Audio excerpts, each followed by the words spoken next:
Hi, I'm Pam, and I would like to welcome you to the Live Authentically show. My team and I help other people step into their authentic realities via a number of different modalities. This show is obviously one of them. We also have a Facebook group of like-minded people committed to spiritual growth and transformation, and we would love to have you join us there. We can be found at liveauthentically.today/FB. I'm also super pumped that I recently launched my debut book, SOAR, SOAR. It's an experiential spiritual journey through my divorce process and shows how I partnered with the universe to create my new reality. I am super pumped that on my show with me today, I have Dr. Ivan Misner. Hi, Dr. Misner. Hello, Pam, and please call me Ivan. Okay, I will. Thank you. I'm delighted to have you on my show with me today. And I know you have lots of amazing wisdom to share with our viewers and listeners today.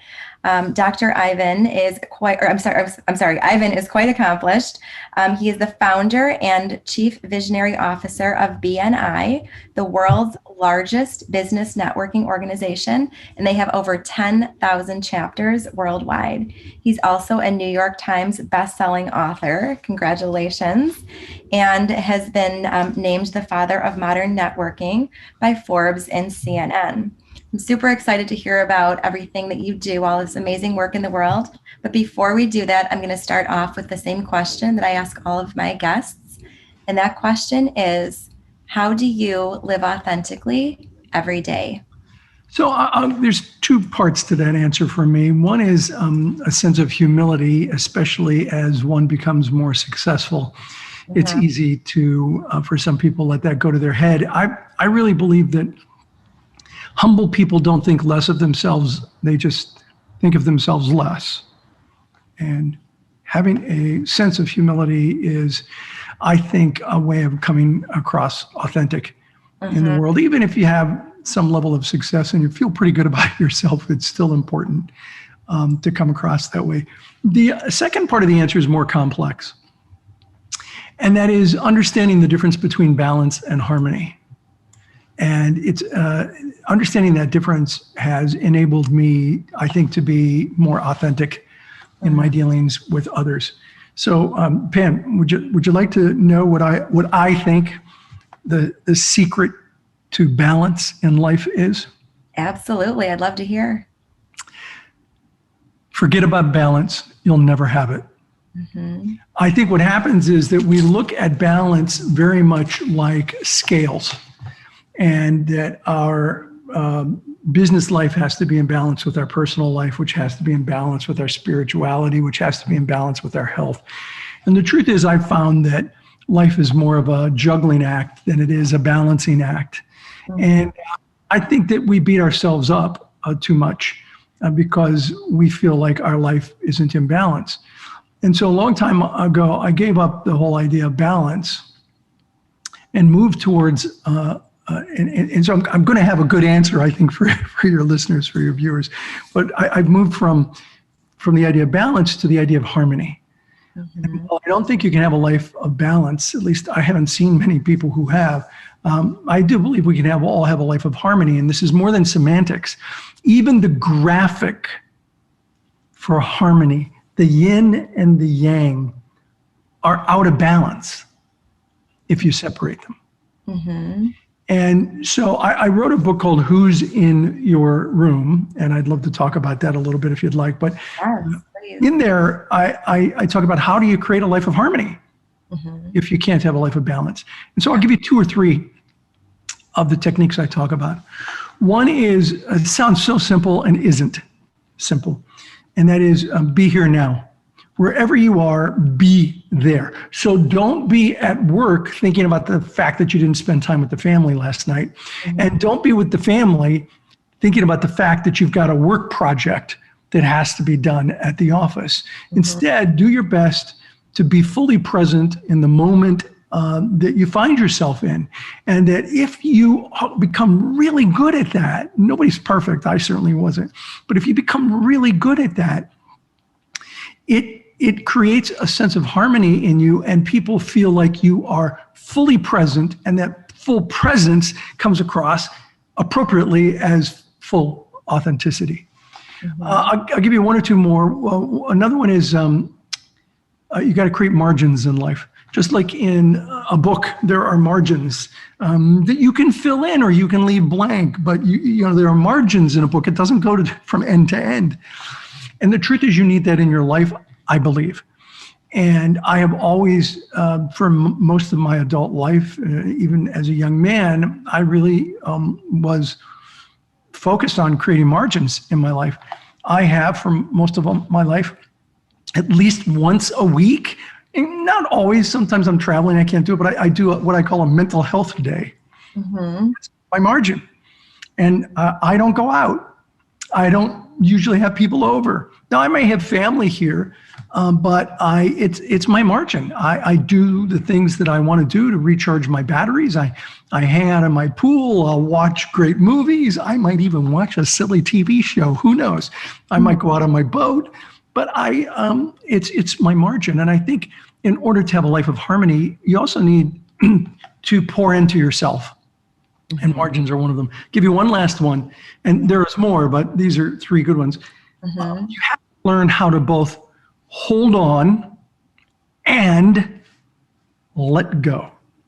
Contrary to popular belief, I do not believe you can have it all. I know people who talk about having it all. I know them. And they don't. They don't have it all. I see it. But they talk about having it all. I don't think you can have it all. So you have to really get good with your values. You have to know what your personal values are. And what do you let go? You let go of those things that do not resonate with your personal values and your mission in life. And you hold on for dear life to those things that resonate with your values and that you feel are your mission for existing in the world. And that's what I think is, I think that helps make somebody more authentic. Absolutely. Thank you for sharing that.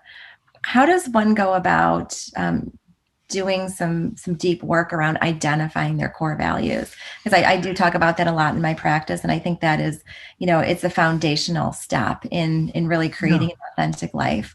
So how does one start that process? Well, I think you have to actually spend some time thinking about it.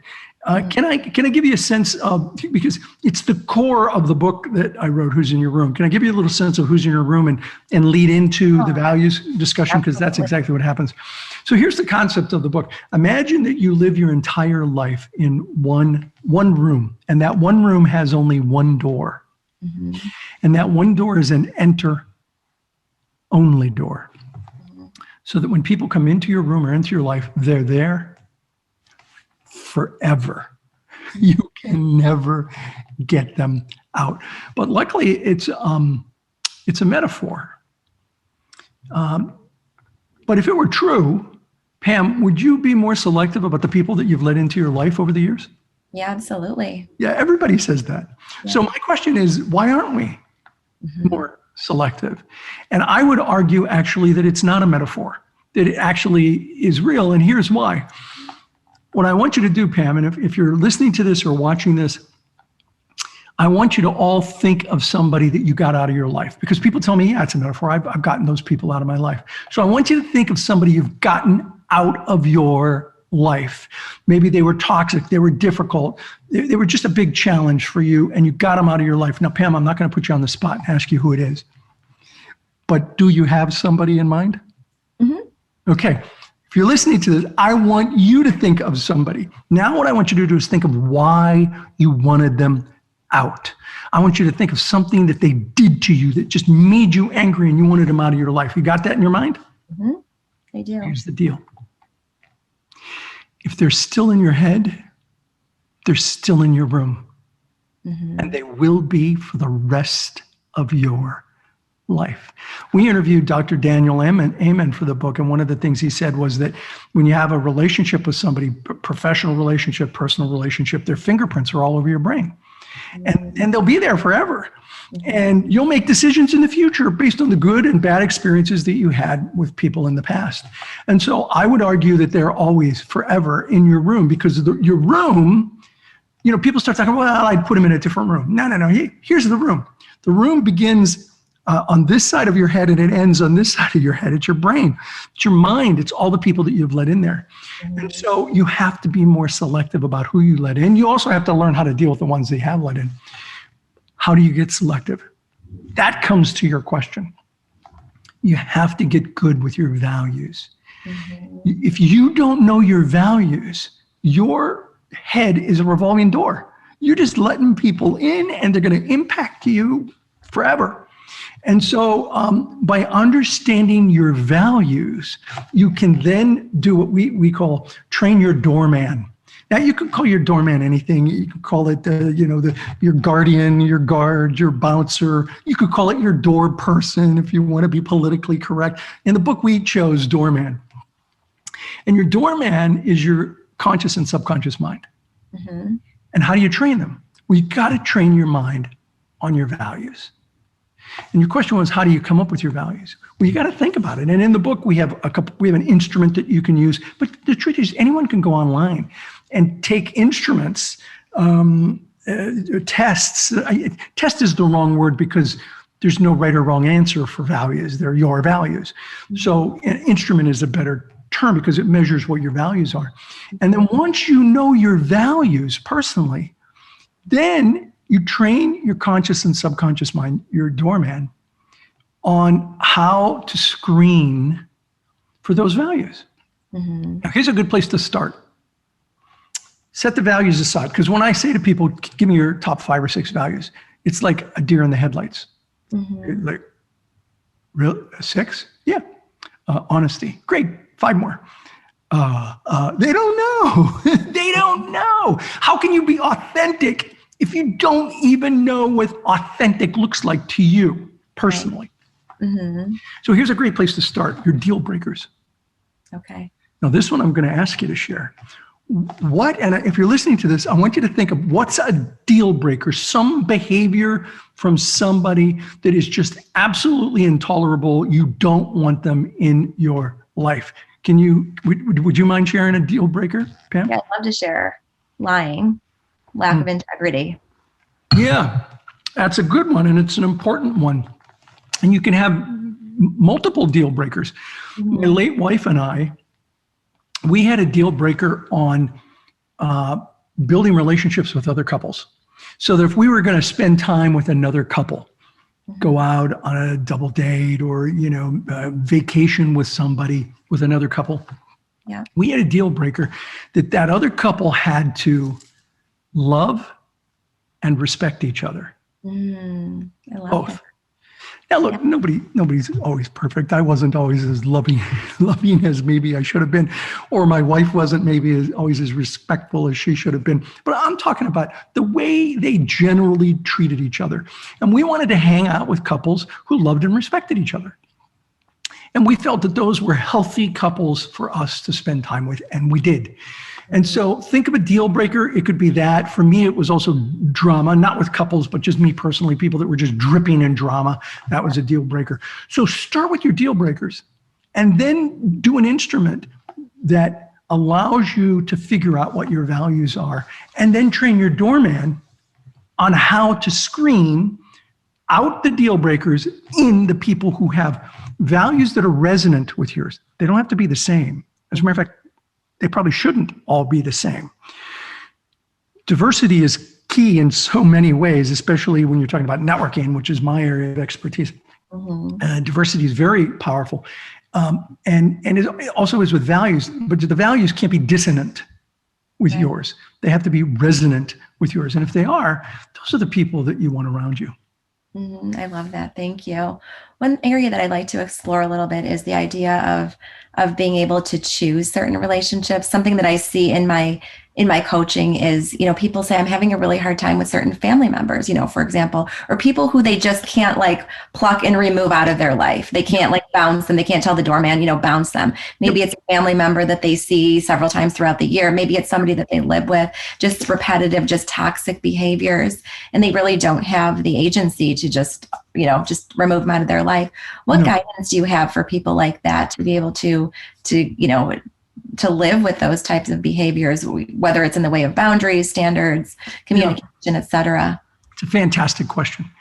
And here's where I would begin. I would wrap your head around, those of you listening to this, I'd wrap your head around this concept that someone might be in their life, but their baggage, someone might be in your life, but their baggage can stay out. I love Which that. means you have to draw a line in the sand as to what's acceptable or unacceptable. And what you want to look for are people who, as a rule, are engines in your life, not anchors. People who drive you forward to be a better version of yourself. People who are there to help you and support you and love you, not people who are anchors that constantly bring you down. So how do you deal with them? You draw a line in the sand, and there's a lot of different ways. I mean, I can give you several stories about this. Here's a great one it's actually not in Who's in Your Room, but we're going to put this in the second edition because it's so powerful. I had a woman reach out to me, and she said, we have this family member who, whenever she comes to, we do a lot of big family events. Whenever she comes to a family event, she throws in this verbal grenade to the family dinner or the family get together, and it explodes, and everyone goes wild, and they're upset, and they're mad, and it's just chaos. And they said, we read your book, Who's in Your Room, and we decided we're going to draw a line in the sand, and here's how we were going to treat it, which I think was incredible. They decided, as a family, they met without her. And they said, what are we going to do about this? Because this baggage has to stay out. Yeah. But when we confront her, it just makes it worse. So they decided that the next family event that she comes to, and when she throws that verbal grenade, we were all going to look at her and go, oh, okay. And turn back and get right back into our conversations. Completely ignore the grenade. Oh. And the woman was shocked. It was like she couldn't, I don't know what it is with some people, Pam, but they just love pushing buttons. I don't get it, but that was her thing. And when they stopped reacting to it in honestly, it was a loving way. Nobody got mad. They just went, oh, okay. And went right back to their conversation. She stopped doing it. And she also stopped coming to as many family gatherings because she wasn't getting whatever it was she needed to get out of that. So, but she did come, and she stopped throwing in the verbal grenades that would put the family into chaos. And so there was a family that drew a line in the sand and came up with a strategy that absolutely worked. And I could give you more stories if you wanted them, but that's one of my favorites. Yeah, that's brilliant. And so while, the people there didn't have, maybe they didn't have the autonomy or the flexibility to remove the person entirely from their life, we still have a choice. And I'd like to make sure, really drive that point home, is that we do have a choice about certain things. It doesn't have to be black or white. So, we do have a choice, about where we invest our time, where we invest our energy, who we give our attention to, right? How much we feed certain things. And the reality is too, I think it's an opportunity. If we don't like how we're being treated, it's an opportunity for us to get really, really clear on what our standards are. We talked about the deal breakers. What do I expect in relationships? And communicate those. Because I think so many times people don't necessarily realize how their behaviors are affecting others. They don't. And when we call them out on the carpet and bring that awareness around it and use the I feel statements and all of that really puts it in a different light for people. And I think too, sometimes throwing down the boundary. I mean, I've done this in difficult situations before where I've just said, we can talk about this, but I'm going to let you know that if voices are raised or if things start to escalate, I am done with the conversation. Yes. And we actually have a story like that in the book where one of our co-authors would talk to his mother, and he has like 8 brothers and sisters, all with the same mom and dad. And he said, my mom really over the years became toxic, and she had a lot of real emotional issues. But when I would talk to her, he said, I called her every Sunday. And when I would talk to her, she would just get vitriolic about his brothers and sisters. And he finally decided, I'm going to draw the line in the sand. And here's the thing, he did it in a loving way, which is kind of what you described. You're just going to set the boundaries. And he literally said, Mom, when you talk like that about my brothers and sisters, it really hurts me. It hurts the way I feel. And so here's the thing. I'm going to call you every week Mm-hmm. and talk to you every Sunday at the same time. But when you start going that direction, I'm going to stop the conversation. I'm going to say, Mom, I love you very much. I'll talk to you again next week. Bye. And I'm going to hang up. And she was like, whatever. And so the next week, like 3 minutes into the conversation, she starts doing a rant and rave about his brothers and sisters. And he said, Mom, it was really good talking to you. I love you very much. I'll talk to you again next week. Bye. And hung up. And the following week, it took about 20 minutes, he said, before she went that direction. He did the same thing. Bye, hang up. He said, Pam, that they went the rest of his mother's life. She was elderly. She only lived for a couple more years. He said, I had the best conversations of my entire adult life with my mother in the last 2 years of her life.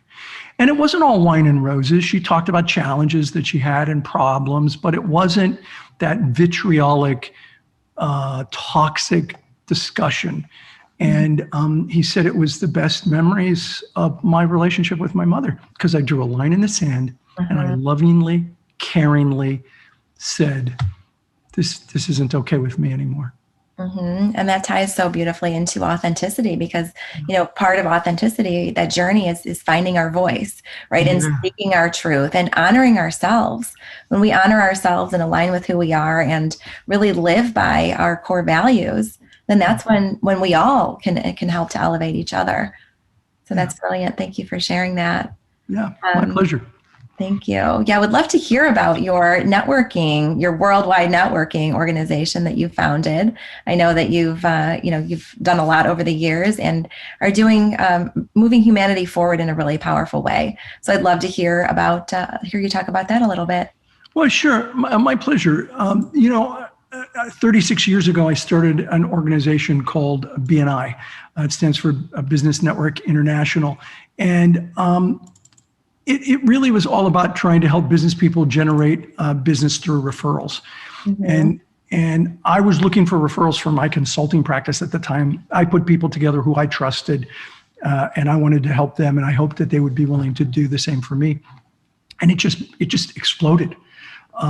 That one chapter is now 10,300 chapters in more than 70 countries around the world. Amazing. And I think the way that it's changing, and our vision statement, by the way, is changing the way the world does business. And I think the way it's changing the way the world does business is through our principal core value of givers gain. This idea that if I help you, you'll help me, we'll all do better as a result of it. Because I really believe that networking is not, it should not be transactional, it should be relational. That networking is more about farming than it is about hunting. It's about cultivating relationships with people. And so this idea of giver's gain to me is more than a phrase. It's a way of living one's life. It's a perspective to view and interact with the world. It's an attitude, not an expectation. And when it's applied properly, it'll change your life. And when it changes enough lives, it'll change the world. And that's the network I started 36 years ago. It's been quite a ride. Yeah, that's so powerful. Thank you. So what aspect of what you do lights you up the most? So I believe that an entrepreneur is either working in their flame or working in their wax. When they're in their flame, they're on fire. They're excited. They love what they're doing. You can hear it in their voice. You can see it in the way they behave. When they're working in their wax, it takes all their energy away. And you can hear that in their voice, and you can see that in the way they behave. And so I think it's important for all of us to find our flame and to do our best to work in our flame and not in our wax as much as possible. Work in our flame and not in our wax. And sometimes that means, if you do it long enough, like I was the founder of BNI 36 years ago. I basically ran the company for 30 years. And when that happens, sometimes you have to reinvent yourself. You have to say, what was my flame is now my wax. I hate doing this now. And rather than walk away from it, look for opportunities to find your flame again within what you do.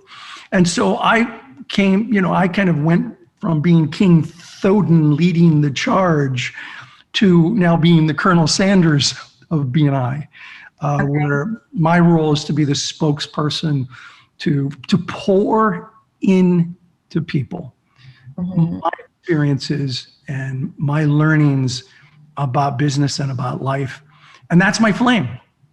And so interviews like this are exactly what I love doing, and writing and speaking. That's absolutely my flame. Amazing. So the other end of the spectrum, what is the most challenging aspect of what you do? I earned all this gray hair because I made lots of mistakes, lots and lots of mistakes. And I think people look at someone who's successful and they say, well, they obviously are lucky, or, they've gotten this gift of something. And the truth is, I made a lot of mistakes. I tell people I'm a 20-year overnight success. It's taken me 20 years to build a successful enterprise. And I try to make my mistakes be my tuition for success. It was the tuition that taught me what not to do next time. And I think if you look at your mistakes in that light, then it's easier to move forward and not be obsessed about all of the mistakes that you made in life. Right. Yeah, that's brilliant. And I always say, I don't believe there's any such thing as a mistake, a waste of time. I believe it's all a learning opportunity. So I try to run everything I do through the lens of growth, right? Through the filter of, what can I learn from this? How can I allow this experience to help craft me into a better version of myself? What can I take with me and use the next day, et cetera. And my business manager always says adversity is a gift. So I too, on my entrepreneurial journey, which is much shorter than yours is, though, I've experienced some bumps in the road and have had to pivot and have been in tears more days than I'd care to, admit. But, in every single aspect of the adversity, there was a gift, there was a gem, and I just needed to sift through and find the gem and find the lesson and figure out how I could transmute that pain and that fear, that doubt, whatever it was that was causing me, it's causing me a lot of grief or, stress in the time, and transmute that into fuel for my mission and rise above it so that I can move faster and more purposefully and more intentionally. So it really is a gift if we commit to viewing it as such. Yeah, you're absolutely right. And I love the phrase you use. You look at it through a certain lens. I just wrote an article entitled The Lens That You View the World In. Oh. And your listeners can see it at ivanmisner.com. I've been blogging since 2007. It's all free stuff up there. So look for the piece I did on the lens you view the world through. Okay. And here's the concept. When I love telescopes, love astronomy. When you look through the telescope, and I've got a pretty powerful telescope, if you look at the moon through the telescope, your eyes hurt. It's like walking into a pitch black room and flipping a bright light on, and you know how your eyes hurt for a second? Yeah. But if you put a different lens on, or you put a filter on, then you can see the moon. It's like you can touch it. You can see the craters just pop out. You can see aspects of the moon that are unbelievable. If you put a different lens on that telescope, you can see Mars. You can see the ice cap of Mars, the rings of Saturn, the red spot on Jupiter with a different lens. Mm-hmm. If you put a really high power lens on, you can see the Andromeda galaxy. And so I believe we need to not only use different lenses to see the universe, but we need to put on different lenses to see the world in a way that helps us ourselves become an engine and not an anchor in the world, to move the world forward in positive ways. Yeah, which you do so beautifully on a daily basis. We've got a few more minutes here before we close up. I could sit and chat all day. This conversations like this totally light me up, and I love the work that you're doing. I'd like to just turn it over to you for a couple of minutes and just give you carte blanche to talk about whatever you'd like to, words of wisdom that you would like to share with our viewers and listeners, anything about your organization, et cetera. I'll just turn it over to you. Well, listen, my pleasure. I know one of the things that you said you wanted to talk about, and I'll end it with this if you'd like, is what's the one phrase that exemplifies me the most? And I'll tell you what it is, and it's one that I constantly have to relearn. But when I was 13 years old, my mother gave me this paperweight. I'm 65 now, so I've had this paperweight for a long, long time. And the paperweight says, diplomacy is the art of letting someone else have your way. And she gave this to me and she said, son, you are a bull in a china shop. You just knock people over. You have got to learn how to work with people, not command people. Okay. And that's about collaboration, not manipulation. And I think it's probably one of the best lessons of my life. I've had many, many powerful lessons, but it's the one that's stuck with me the longest. And it's the one that's a journey, not a destination. I constantly find myself, as a leader, sometimes I just want to emotionally smack somebody up the side of the head and say, what's wrong with you? Why are you doing this? But that's not leadership, that's assault. And even it's just emotional, So I've learned that if you really want to be a great leader, that you have to learn how to be, I believe, diplomatic. Because even if you have employees and you're being very direct and very aggressive about the way you lead them, what happens is they will undermine you when your back is turned, or they'll leave. And so I have found that if you want to create a great organization, however big, however small, that you really have to learn leadership, and that an important part of that leadership is learning how to collaborate and work with people and not bowl them over.